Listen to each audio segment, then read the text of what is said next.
No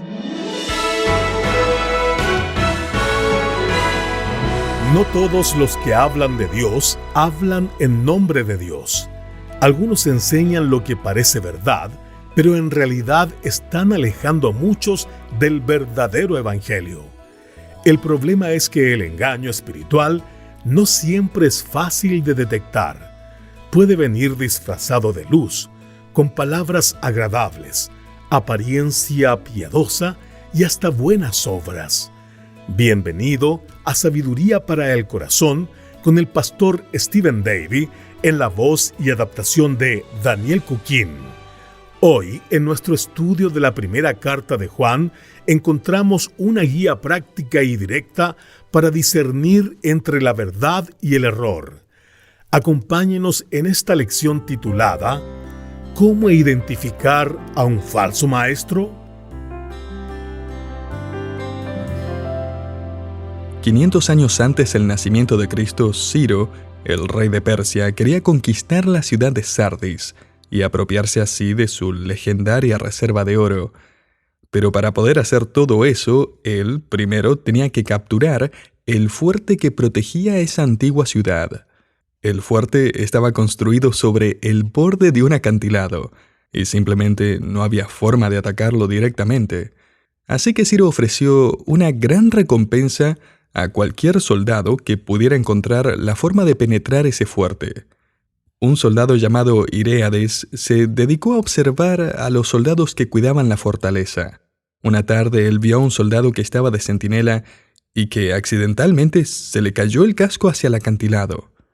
Ireades observó cómo ese mismo soldado cuidadosamente bajó por la pared del fuerte, se abrió paso por el acantilado, recuperó su casco y volvió a subir al fuerte. El soldado persa tomó nota mentalmente de ese camino y más tarde, bajo la oscuridad de la noche, él lideró a un pequeño grupo de soldados hacia el fuerte. Allí él encontró un pequeño camino demarcado en la roca del acantilado, siguieron ese camino y eventualmente llegaron a la cima del muro. Ireades y los soldados descubrieron que la fortaleza no estaba resguardada sino por un par de soldados dormidos. Y es que, aunque uno de los imperios más poderosos del mundo estaba en formación de batalla en el valle, los soldados de Sardis no estaban ni siquiera lo suficientemente preocupados como para estar despiertos y estar en guardia. No es coincidencia que 500 años más tarde, Dios alude a este evento cuando exhorta a la iglesia de Sardis a que despierte. 2 veces Dios le dice a la iglesia que están dormidos espiritualmente, mientras a su alrededor abunda el peligro. El apóstol Pablo usa esta misma palabra cuando les escribe a los creyentes viviendo en Corinto: «Velad, estad firmes en la fe, portaos varonilmente y esforzaos». 1 Corintios 16:13. Una de las preocupaciones más grandes de los apóstoles era que la iglesia se encontrara protegida, porque la iglesia siempre está bajo peligro, aún las iglesias pequeñas y nuevas. El apóstol Pablo le advirtió a la iglesia en Éfeso que necesitaban tener discernimiento para así no ser llevados por doquiera de todo viento de doctrina, por estratagema de hombres que para engañar emplean con astucia las artimañas del error. Efesios 4:14. El apóstol Pablo también les advirtió a los ancianos de la iglesia de Éfeso que tan pronto él se fuera, falsos maestros tratarían de infiltrarse en la asamblea, y les dice: «Sé que después de mi partida vendrán lobos feroces entre vosotros, que no perdonarán el rebaño». Hechos 20:29. Un autor escribe: «Muchos líderes cristianos fallan porque no se mantienen alertas. Dan por sentado que no deben haber lobos, ni aves rapaces, ni ladrones, y mientras ellos duermen, el enemigo entra en la iglesia».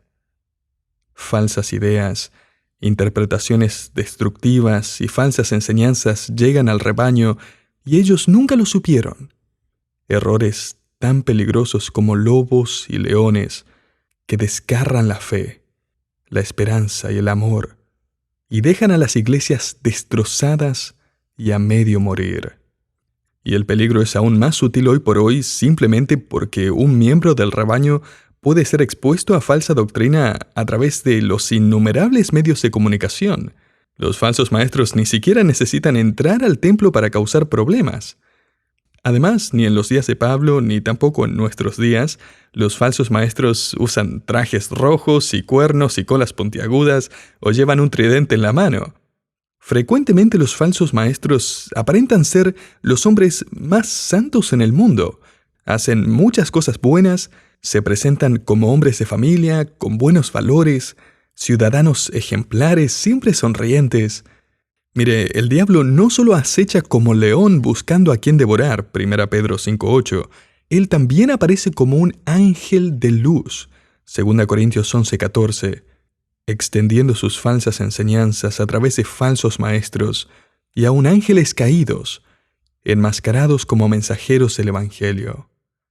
La verdad, querido oyente, es que detectar un falso evangelio y falsos maestros es un problema tan grande para la iglesia hoy en día como lo fue en el primer siglo. Hace unas semanas atrás, unos hermanos de la iglesia que trabajan en el mundo de las finanzas se me acercaron después de la reunión y me contaron acerca de un entrenamiento especial para detectar billetes falsos. La Asociación Bancaria de América patrocina un entrenamiento de 2 semanas para detectar billetes falsos. Durante ese programa especial, sin embargo, los cajeros nunca ven un billete falso. Todo lo que hacen por las 2 semanas es tratar, contar, sostener, inspeccionar, hora tras hora, día tras día, billetes genuinos. Un hermano me contó que parte del entrenamiento consiste en manipular el dinero en completa oscuridad. Tienen que ser capaces de detectar el dinero falso con los ojos cerrados, solo por la textura del papel. Uno de los temas que el apóstol Juan trata en cada una de sus cartas es cómo detectar y evitar falsos maestros y doctrinas engañosas. Y él está a punto de hacer esto mismo en este pasaje. Él nos va a mostrar una forma simple y objetiva para poner a los maestros a prueba, para ver si realmente están enseñando la verdad. 1 Juan capítulo 4, versículo 1. Amados, no creáis a todo espíritu, sino probad los espíritus si son de Dios, porque muchos falsos profetas han salido por el mundo. En este versículo introductorio, el apóstol Juan le da al creyente un mandamiento, y este mandamiento tiene 2 partes. Primero, ¿qué no debemos hacer? No crea a todo espíritu. La palabra espíritu no es una referencia a un fantasma, a un espectro, a todo esto.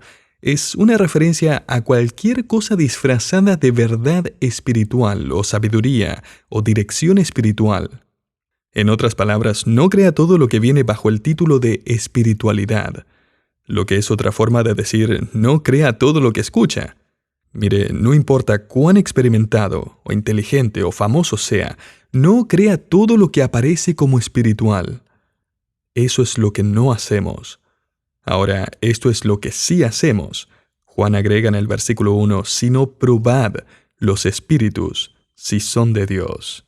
La palabra traducida probar, que Juan usa aquí, es la palabra dokimazo, que significa examinar, analizar, poner a prueba. Haga lo que una joven de nuestra iglesia hizo recientemente. Ella se tuvo que mudar a otra ciudad por cuestiones de trabajo y empezó a buscar una iglesia. Ella pidió reunirse con el pastor de una iglesia en su área y llevó consigo una lista de preguntas doctrinales. Y empezó a preguntar qué es lo que enseñaban en la iglesia. ¡Qué ejemplo! En el colegio uno escucha a su maestro y luego toma una prueba, ¿cierto? Pero Juan dice aquí, no. En lo que se refiere a verdades espirituales, primero usted ponga a prueba al profesor y luego quizás lo escucha. Es un intercambio de roles. Ponga al maestro a prueba. La palabra traducida prueba en este texto se usaba comúnmente en la generación de Juan para probar la autenticidad de las monedas. Hace unos 200 años atrás se hacía una prueba muy simple, aunque no siempre certera, para diferenciar al oro de verdad del falso. La prueba era morder el oro. El oro real era blando y el falso era duro. Es por eso que en las películas del viejo oeste a veces uno ve cómo el vaquero está mordiendo una moneda que le acaban de pasar. Él está viendo si puede dejarle una pequeña marca con sus dientes y probar así que la moneda es genuina. Ahora Juan no está sugiriendo aquí que vaya mordiendo a sus maestros, pero él sí nos ordena a examinar todo aspecto de sus vidas y enseñanza, para ver, como escribe en el versículo 1, si son de Dios. Esto es para ver si lo que dicen y cómo viven demuestran conformidad con la palabra de Dios. Ahora, la prueba que se hacían en los tiempos del Antiguo Testamento para determinar si una persona era un verdadero profeta era bastante simple. Habían un par de preguntas que uno tenía que hacerse. Primero, ¿aleja este maestro a las personas de Dios? Deuteronomio 13. ¿Entrega mensajes para agradar a las personas o entrega solamente la palabra de Dios? Ezequiel 13 y Miqueas 3. ¿Es el carácter de esa persona acorde con la ley de Dios? Los falsos profetas generalmente son culpables de mentira e inmoralidad, como dice Jeremías 8, 14 y 23. Y probablemente la prueba más obvia de todas era si cumplían sus profecías, Deuteronomio 28, 22. O sea, ¿realmente ocurrió lo que había predicho? Y si no, imagine qué le pasaba al profeta. Lo apedreaban por haberse atrevido a decir que hablaba de parte de Dios cuando solo estaba diciendo lo que él quería. Deuteronomio 18. Todo el que predecía el futuro o supuestamente recibía información de parte del mundo espiritual y no se cumplía, era ejecutado, lo que también era una forma bastante efectiva de disuadir estas prácticas.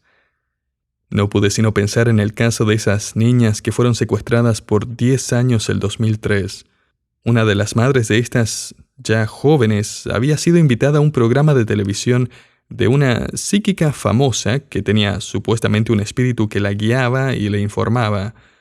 Cuando la madre le preguntó acerca de su hija, ella respondió que su hija estaba muerta y que sus últimas palabras habían sido: «Adiós, mamá, te amo». La madre obviamente estaba devastada. De hecho, ella murió un año más tarde de un ataque al corazón. Pero luego, 9 años más tarde, su hija, que estaba viva, escapó de su secuestro.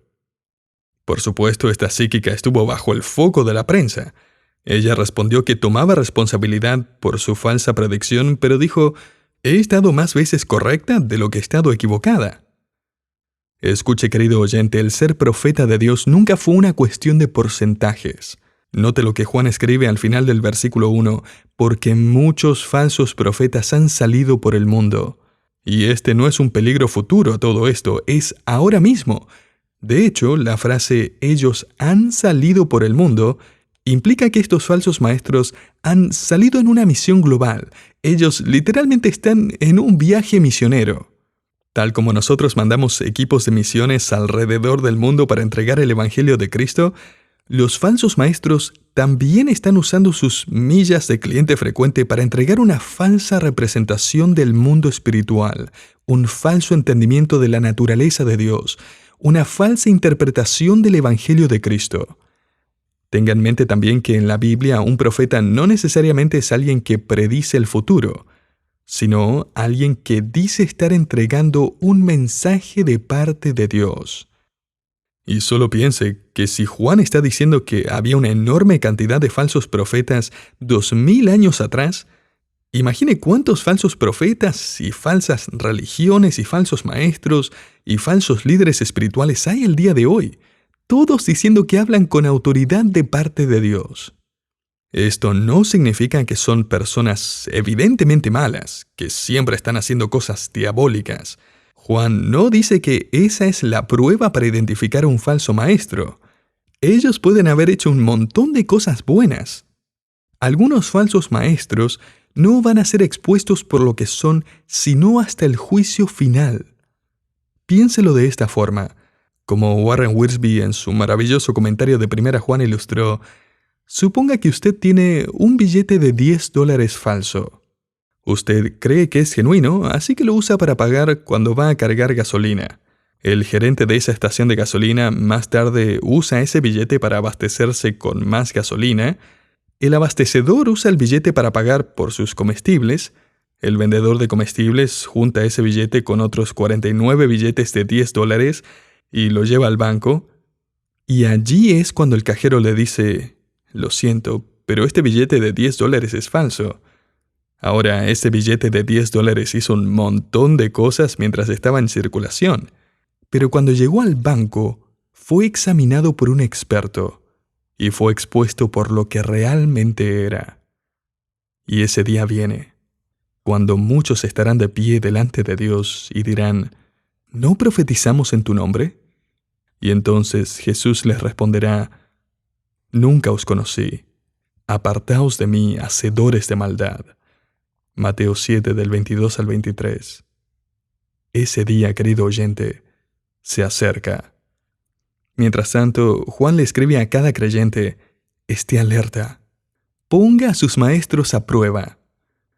Ahora Juan continúa entregándonos la prueba más importante que podemos hacerle a un maestro.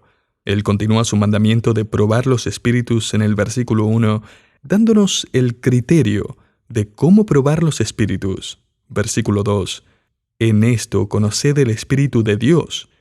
En otras palabras, así es como pueden saber que el Espíritu de Dios está hablando y no un espíritu engañoso.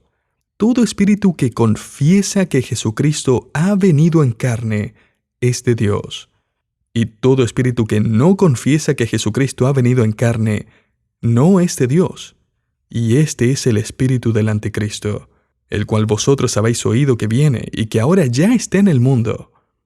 Juan ya nos ha hablado del Espíritu Santo en el capítulo 2 y más explícitamente en el último versículo del capítulo 3, donde Juan escribe que el Espíritu nos ha sido dado, que Él permanece en nosotros. Juan va a llamar a esta tercera persona de la Trinidad el Espíritu Santo varias veces en su Evangelio, el Evangelio de Juan. Y ahora Juan nos dice que el Espíritu Santo protege al creyente del engaño, mientras el creyente escucha y filtra cada mensaje espiritual bajo este criterio clave. El criterio clave es Jesús. ¿Qué dice el profeta o mensajero o maestro o guía espiritual acerca de Jesús? Y más específicamente, ¿confiesa ese maestro que Jesucristo ha venido en carne? Juan aquí está atacando el gnosticismo, desarrollado por Cerinto durante los últimos años del apóstol Pablo.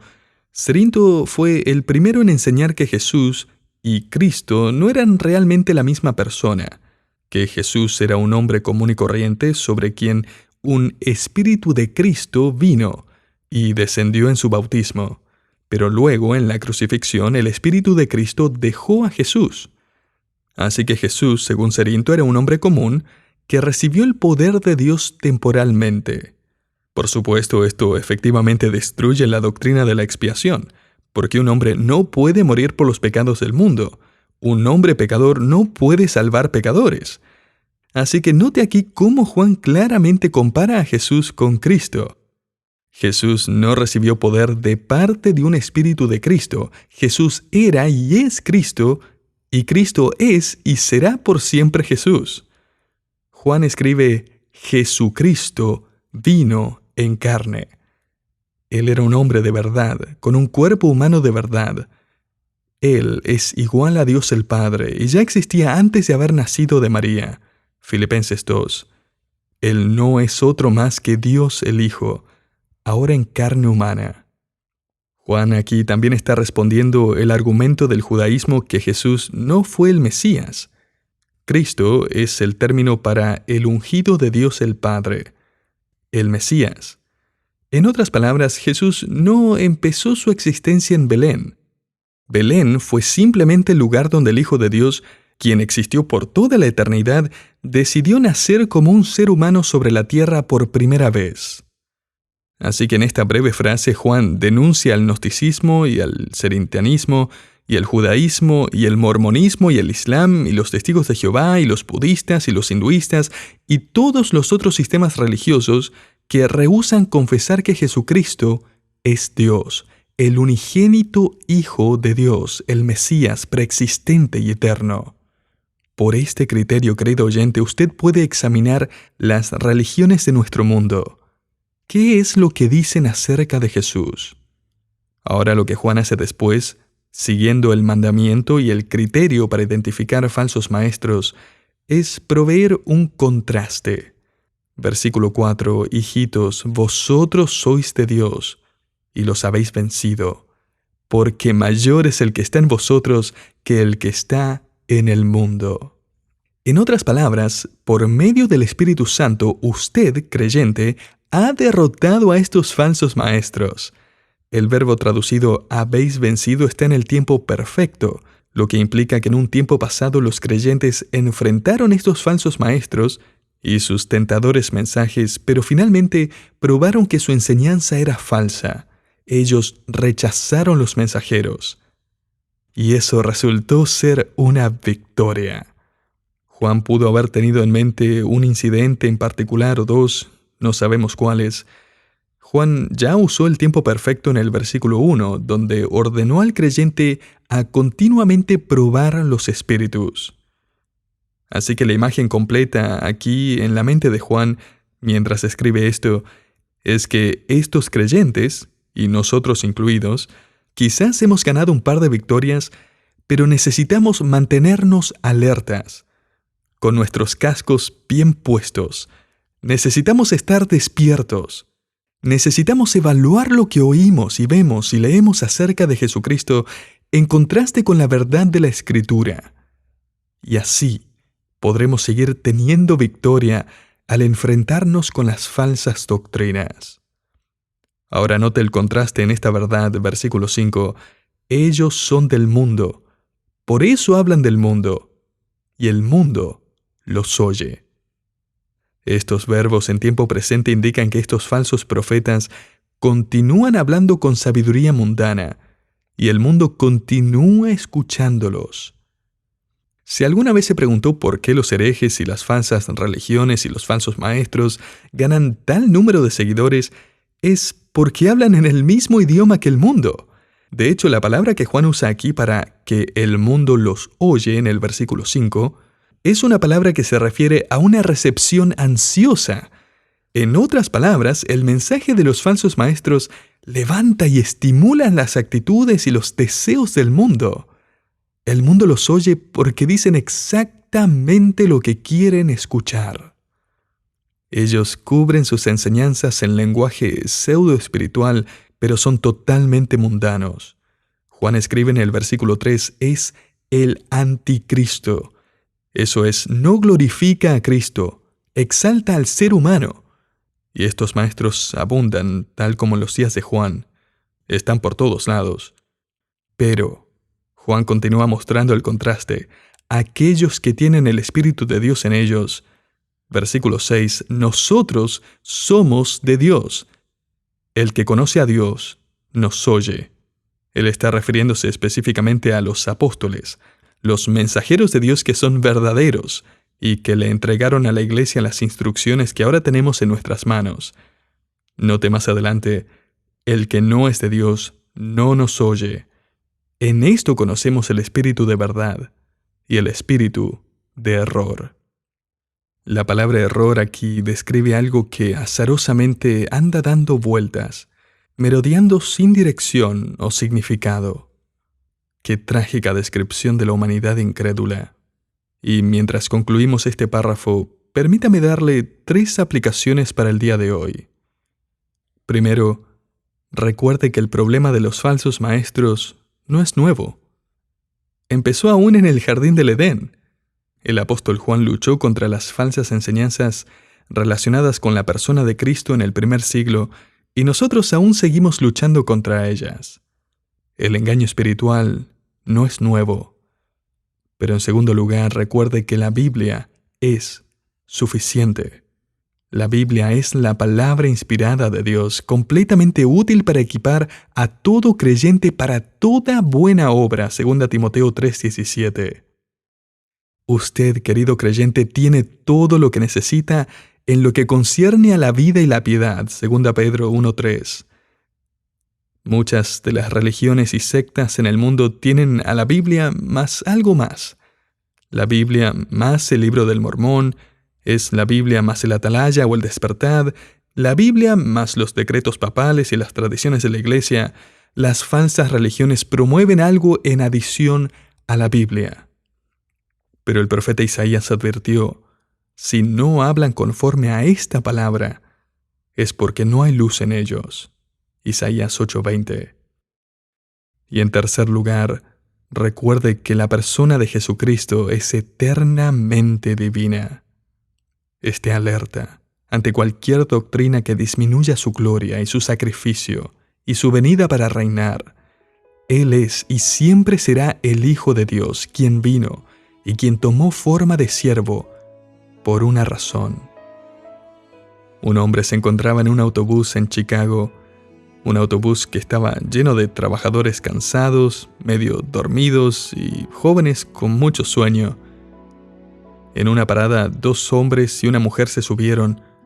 El conductor, que era un veterano en su oficio, gritó: «¡Todos alertas! ¡Cuiden sus objetos de valor! ¡Hay carteristas a bordo!». Todo el mundo despertó. Todos prestaron atención. Los hombres se fijaron si tenían sus billeteras y las mujeres abrazaron sus carteras. Todos los ojos estaban clavados en estos 3 que acababan de subir. Ellos siguieron caminando con rostros avergonzados y en lugar de sentarse, se bajaron por la puerta de atrás. Así que, querido creyente, manténgase alerta, esté despierto, animémonos unos a otros, advirtámonos unos a otros de los falsos maestros. Ellos han venido a tomar lo que pueden y dejarlo sin nada sino problemas y dolor. Manténgase en la palabra y no siga a aquellos que están tratando de alejarlo de ella. Y más que nada, mantenga sus ojos en Jesús. Sígalo. Rinda su vida ante el Hijo de Dios. Puestos los ojos en Jesús, quien es el autor y consumador de nuestra fe.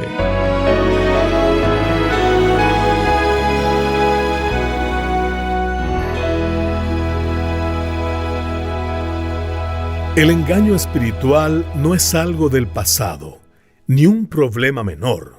Es una realidad presente, sutil y peligrosa. Por eso necesitamos estar alertas, firmes en la verdad y atentos a lo que escuchamos y creemos.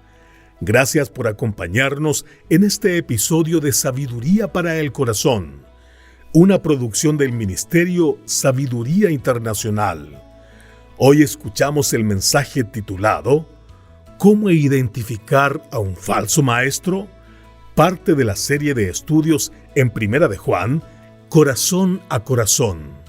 Si desea conocer más sobre lo que la Biblia enseña o acceder a recursos adicionales, le invitamos a visitar nuestra página sabiduriainternacional.org. Allí encontrará mensajes, artículos y herramientas para fortalecer su fe. Le esperamos en el próximo programa. Bendiciones.